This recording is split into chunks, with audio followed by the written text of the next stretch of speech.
Welcome back, everyone. For today's video, we are going to be taking a look at the New York Fall Invitational. Now, this is a tournament that's going on over the last couple of days. Haven't really been following it. In fact, frankly, nobody's been following it. But today, there was a shocking announcement when the famous YouTuber and aspiring Grandmaster candidate Levy Rozman returned. He is playing this event. I believe one of the players, Fry Mandiza, withdrew from the event for unspecified reasons after 5 rounds. What this means is that Levy is playing 4 games in this tournament. Now, Levy cannot make a Grandmaster norm. He cannot get the title, but he's probably just trying to gain a few rating points. On the other side, this game that he's playing in the 6th round is a huge matchup because Levy is playing against the 15-year-old international master, soon to become Grandmaster, Brewington Hardaway, who is the 2nd African-American Grandmaster in history. So a very big matchup between Levy and Brewington. Brewington higher rated than Levy by nearly 150 points, but as we know, Levy has this penchant for causing problems for players who are higher rated than he is and has pulled off a lot of big upsets. All right, so let's jump right into the action. Now, Levy is playing with the black pieces, so let's look at it from Levy's point of view. So the game starts out with the move knight to f3. Levy plays d5, and now we get the move g3, bishop g4, bishop g2, and we have the move e6 being played. Thus far, pretty standard. We get castles, knight f6, h3, bishop h5, and now we get the move c4. Now, one of the things with this setup, playing the ready with knight f3 and g3, is that white has a lot of flexibility. So, for example here, you could play b3 and go for the classic double fianchetto, for example. You can also play c4 like in the game. You can also play d3 with the idea of playing knight bd2 and e4 or c4. And last but not least, you can also play d4. So much flexibility and so many options. I actually really like this idea or setup from Brewington Hardaway. He keeps his options available. It's worth pointing out that Levy himself has also played quite a bit of ready in the recent tournaments that he's played. So we get c4. Levy plays c6, and now we get this move d4. Now, what has happened is that this has basically turned into what we call a Slav defense, where black has played d5 and c6, but there are a couple of big differences. Now, if we go back to the start of the game, let's just get a standard setup with the Slav here. Normally in this position, if black plays e6 here, you'll notice that you get this classic triangle formation or the pyramid of Giza. However, your bishop is on c8. Now, so when you look at this pawn structure and contrast it with the game here, just to get back to this position right here, you'll notice that black has the structure, the pyramid with the pawns, but the bishop is on h5 versus being inside the diagonal on the c8 square. So that's the first big difference. Now, the second big difference is that normally when we get a standard Slav setup with something like knight c3, very oftentimes black will play something like d takes c4, and white has ideas like g3 and bishop g2. But even in these lines, normally the bishop goes to f5, and then black plays e6 here. So it's pretty uncommon to have a pyramid triangle structure with the pawns like this and the bishop on h5. Nonetheless, we do have this position, and now Levy plays bishop to e7. Brewington plays knight c3, we get castles, and now we have the move knight to e5, and here Levy plays knight bd7, or knight fd7, I should say. The game continues with knight to d3, and it's pretty clear to me that at this point in the game, this must have been some preparation. Probably the players had not looked at it before the game, but both of them, I think, were still pretty much at home. Now, the reason I say it is because knight d3 is a very unusual move for a couple of reasons. First of all, you're simply hanging the pawn on c4, which doesn't really make a whole lot of sense. Secondly, you have ideas like g4, for example, as well here. You could maybe even consider something like queen b3 or c takes d5. So I think this knight d3 move must have been home cooking. So we get takes from Levy. Knight to f4 is played, attacking the bishop on h5, and now Levy drops the juicer back to g6. Here, Brewington plays move h4. It's hard because he has 2 potential first names. Plays the move h4 here, and now Levy has a tough decision to make. The big issue for Levy here is, say he plays a move like knight b6, which would seem to make a lot of sense here because you're just developing the knight, guarding the pawn. Now after h5, bishop f5, and e4 is already spaghetti time. Your bishop has no squares available. h3 gets captured, g4 it also gets captured by the queen, g6 gets captured by the pawn. You would have to go e5 here, but after takes, white is the bishop pair, even material, and white should be better. So Levy goes e5 here. Very logical move, attacking the horse on f4. Knight guards the pawn. We get knight takes bishop, pawn takes knight, and now we have the move d5. Now, at this point, we're in the middle game portion, and it's time to take stock of what has happened. Now, here, Brewington has the 2 Bs, or the bishop pair, as we call it in chess, and he has this nice diagonal. On the flip side, Levy is currently up 1 pawn. He has 8 pawns aboard. 1, 2, 3, 4, 5, 6, 7, 8. White has 1, 2, 3, 4, 5, 6, 7. So Levy here has 1 extra pawn in this position, this pawn on c4. What's going to happen here is Brewington is hoping to open up the diagonals for the bishops, maybe down the road even attack the knight on the king side, and he's going to argue that that is enough compensation for the pawn that he has sacrificed. So we get a4. Levy plays move a5 here. Now this move is not the top computer move initially. I think it makes the most sense from a human perspective, because basically what black does not want to do is play something like this, where now after takes knight c6 and queen c4, material is even and black is going to finish development with rook c8, but white has two great diagonals for these b's, and frankly here after bishop e3, knight d4, and queen d3, if anybody is better here, it would be the player with the white pieces.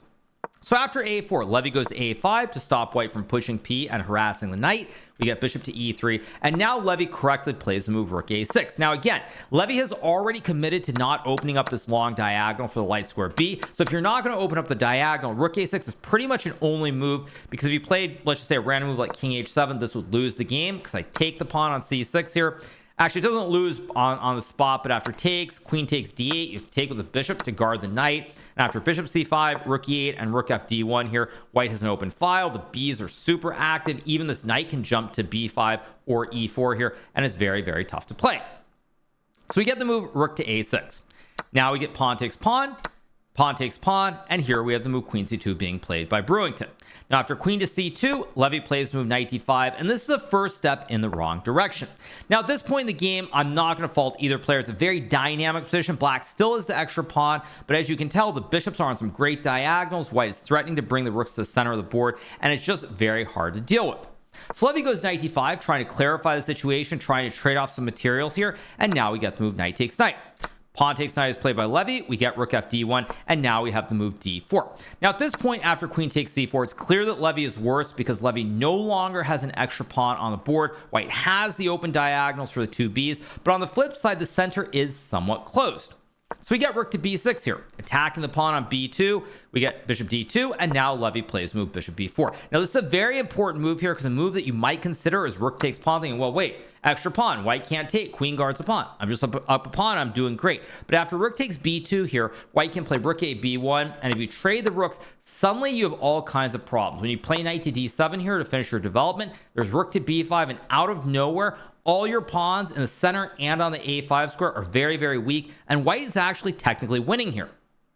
So Levy plays bishop b4, the absolute best move, and now we get the move pawn to e3. Now this is not the move of the computer, but it's a very logical move here, because what Brewington is trying to do is he wants to open up the center of the board. What he's arguing is that in the long term, this bishop on g2 is better than the knight, so we can get some kind of massive trade just to set up a position. This is actually very close to the game, but just I want to illustrate something. If we get some position like this, just ignore the bar, rook f4, rook b6, some position along these lines where all these pawns in the center are coming off the board, and you give the b2 pawn, this position is always going to be a lot better for white, because you always will have this weak outside pawn, and this bishop can go to d5, and now the double pawns on the g file are a little bit awkward.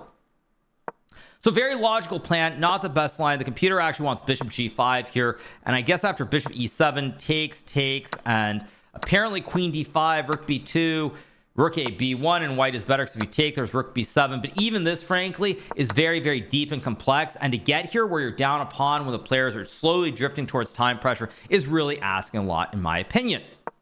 So after bishop b4, we get e3, we get queen d7, and now Brewington trades the bishops and plays queen c5, trying to win either the pawn on e5 or the pawn on a5. Now again, time pretty balanced, both players just a little bit under 10 minutes, but it's a very, very tricky situation, because both sides are going to have to be accurate. Now that being said, I do believe that when the players get lower on time, it is one of the biggest advantages that Levy currently has, which is that he plays a lot of blitz online. He's definitely plays stronger than his classical rating when he gets in these situations, so the situation is looking pretty decent. So Levy takes on a4 here. We get pawn takes pawn, Levy plays rook takes d4, and now Brewington plays this move rook e1, which is a mistake. Now I'm not going to say like mistake or dubious moves, that's probably a little bit too much of an exaggeration, but after rook takes rook, Brewington is probably concerned that after takes, queen takes a5, Levy would be able to push p with d3, rook d8, and d2 to march this pawn up the board, and that he would be in trouble. But in fact, after rook d1, rook d8, for example, white can play rook d2 followed by bishop f1 or bishop to e4 to win the pawn on d3, and white is much better.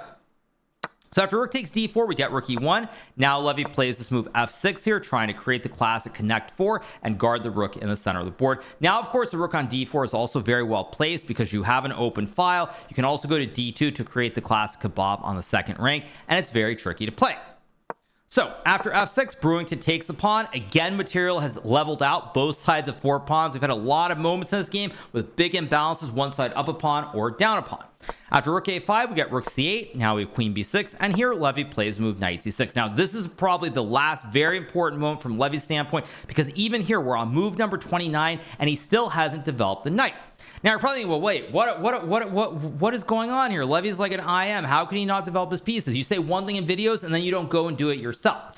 However, chess is a game where every situation is unique. It's really a game of learning all the rules and learning when to break them. And Levy finally here is able to play knight c6 and finish the development.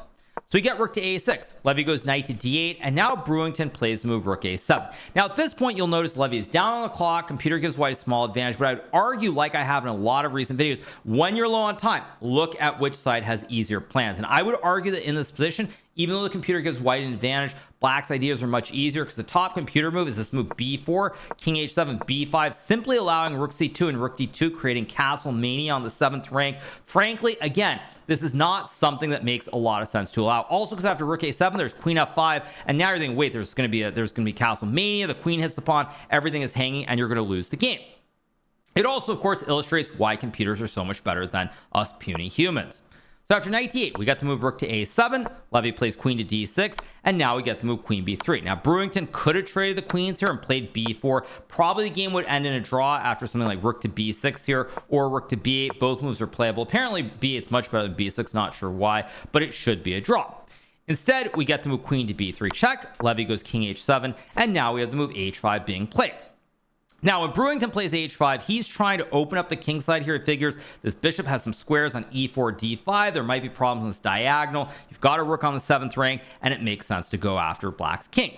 So Levy plays queen to b8, and here we get pawn takes pawn. Now, this move is a slight inaccuracy. I think it's an inaccuracy because computer wants queen a3 first. So if black plays something like queen b6, similar to the game. Now, I think there's queen e7, which is winning. Or something like that. I'm actually not sure. Oh, I guess it's because queen b6, queen e7, knight to e6 here, and there's some big difference with queen f7, and apparently you're winning the game here because now the diagonal is going to open. But instead we got pawn takes pawn, very logical. King takes pawn, and now we get to move queen a3. Here Levy plays rook c7, and now we get to move rook to a8. Now actually I had the position slightly wrong, so to go back to that line, it was if black were to play rook c7 here, you can play rook a8, queen b6 here. Now there's bishop to e4, and the pin will play, and you'll lose the pawn. Or if you go f5 here, I think there might be a rook a6, and something really, really bad is happening, and black's in a lot of trouble. So back to the game. We get queen a3, rook c7, rook a8, queen b6, and now we have the move queen e3 being played. Now the computer actually gives white an advantage after bishop to e4 check, because if black were to play f5 here, stopping the check, you have this spaghetti move, rook to a6, winning the queen on the 6th rank and the game as well. Instead, we have queen e3. Levy plays queen takes pawn, and I really love this decision here that Levy makes with 3 seconds left on the clock, because when he takes his pawn, he is now up a pawn. Levy once again is up a pawn like he has been for most of the game, but if white doesn't have something immediately in this position, if black can get the knight to e6, king to f7, maybe queen d2 and trade off, like say you got some position like this and you trade the queens, suddenly you're up a pawn in endgame and you're actually going to probably win. So after queen b2, Brewington plays bishop e4 check. We get king to f7, and now we have the move queen to f3. At this point, it's really on knife's edge. Either side could win here because white is trying to bring the queen into the game, attack the king. Levy's going to have to do something very quickly here, and in fact, he plays the move rook c1, trying to trade the rooks. Now, this is an inaccuracy according to the computer. It prefers to move king e7 right away, playing the classic bond cloud with the king in the center. And now if white plays something like queen g4, which is a logical move, you can go knight f7, queen takes g7, and now there's rook takes e4, because after check king e6, black is fine here. And if white were to take the sacked rook with rook takes rook, there's queen b1 check, winning the rook on e4. But all this is bigly messy and very hard to play, frankly, with no time on the clock. So it's not surprising that we don't get this. Instead, we have rook to c1 being played, and now Brewington plays the move rook a7 check. Levy goes king f8, and here we get a huge mistake. We have this move queen to h5, a 5 question mark blunder, which loses the game on the spot. Now, this is simply a huge blunder. Brewington probably low on time here. As I said before, Levy is the player who outperforms in blitz chess, specifically relative to the other slower formats. I think Brewington probably a little bit weaker at blitz compared to classical chess, and he thinks that he plays queen h5, he's going to be checkmated the king with the classic ladder, and it's GG, why not? Now, this could also have been the best move of his life. However, this is actually just a blunder because Levy will take the rook with rook takes rook. Brewington trying to mean by sacking the rook. We get king to g2, and now we have the very unfortunate move queen to b3 here, which now covers a square. So if white checks, you can simply block, and now the queen guards the pawn, and black has an extra tower, and black's going to win the game. So suddenly Levy's going to win the game. He's going to get a huge win against the most recent American Grandmaster, and he's going to gain a bunch of rating points. Well, let's see. So after queen b3, Brewington plays the move bishop to f3 here, trying to keep the bishop on the board. And now Levy plays this move rook to c1. Now this move in and of itself doesn't lose the game, but it's worth pointing out here that if Levy had found knight to f7, covering the h8 square, and basically after rook a8, having the move rook to d8, he would win this game. The knight covers h8, you can block with the rook, the queen guards the knight. This is curtains. Black will win the game. Instead, Levy plays rook to c1. We got to move queen to g6. And now Levy plays this horrible blunder, queen to g8, throwing away everything that he's worked so hard to achieve in this game. Now, why do I say that? Once again, knight to f7 would win the game. However, in this situation, remember, if we go back to the position back here, just looking at it, the queen is on h5, whereas in this version, now white does have bishop h5 attacking the knight. Black is still winning after queen d5, bishop f3, and e4, but it's a little bit less obvious when you're in the time scramble versus back here, where now white is going to need 1 and 2 moves to get the bishop to h5. So Levy goes queen to g8, guarding the pawn on g7 from being captured. And now Brewington plays the move bishop to h5, and suddenly out of nowhere, white is now creating a new checkmate threat on this e8 square. So if you play like rook d2, queen to e8 would be checkmate in uno, bishop guards the queen, and that's all she wrote. So suddenly now you have to contest with the mate on g7 and the mate on e8, and it's very difficult to deal with. So Levy plays queen to d5, which is actually the only move here to keep the game going. If you don't play queen to d5, you can resign the game on the spot. If you play queen e6 to stop the mate, I take. Go knight f7, I just take, because now I have 3 pieces coordinating together. And so Levy plays queen d5. We get bishop f3, Levy goes back, we get bishop h5, queen d5, bishop f3, and now Levy plays this move queen to f7. Now, of course, queen g8 is fine, and we get the threefold repetition. Instead, he plays queen f7. We get takes, and now in this position, Levy agrees to a draw here. Now, very shocking to see this turn of events at the end of the game. I mean, honestly, both players had their chances. You know, it looked like Levy was about to have this glorious victory over the latest American Grandmaster. At the end of the day, it ends up being a draw. Frankly, I think for both players here, they're probably unsure. Levy probably is happy to draw the game, gain a few rating points after this mishap of the bishop h5 tactic. For Brewington, he's probably also unsure what is going on here, because after bishop to h5, if you were to move the knight to d6 to stop the checkmate, there's queen h7 here. Now you have to go back to f7, because if you play like, I don't know, rook d2, there'd be a check, and now you're going to actually lose the game. So you have to go something like knight f7 and then rook c7, and maybe black is very slightly better here. But the weaknesses on the light squares here, the active queen versus the 2 rooks, I think that in a blitz situation or even bullet, I would prefer to be white here, because the bishop is so much stronger than the knight. At any rate, the players agree to the draw, and we get this very balanced result with both players splitting the half point. What does this mean for the overall tournament? As I mentioned, for Levy, it's a good solid draw. I think it felt like he defended pretty well. This game, I would say, is the blueprint for how Levy can potentially get to Grandmaster, where he's going to need to get players low on time, because if he can get them into a blitz situation where he's not much worse or losing, I think that he can outplay a lot of these players. I would also say that's one thing that I've noticed a lot with online chess, is one thing that's very different is classical chess and blitz chess are 2 very different formats. There are a lot of players like Daniel Naroditsky who is much weaker at classical chess, but in blitz, especially without increment, I would put him in the top 10. So Levy needs to understand this point, keep these games going, keep it dynamic, where his opponents can make mistakes where they can panic and get nervous, and or just outplay them, because Levy is so great at blitz. So very exciting game. It ends in a draw in the 6th round of the New York Fall Invitational. Surprised to have this recap to do with those of you guys who are watching and wondering why I'm like a little bit out of it. I literally was out hiking in the Runyon Canyon near Hollywood earlier today. So like I just came back, I saw it, did this recap as fast as I could so you guys would get it and enjoy it. So I hope you guys have enjoyed this recap from the New York Fall Invitational. If you're not already subscribed to the channel, make sure that you smash that subscribe button below, and we'll be back with another recap after Levy plays against Grandmaster Ilya Nizhnik in round number 7 of the New York Fall Invitational later today. Hope you guys enjoyed it. Have a great rest of your day. See you. Bye.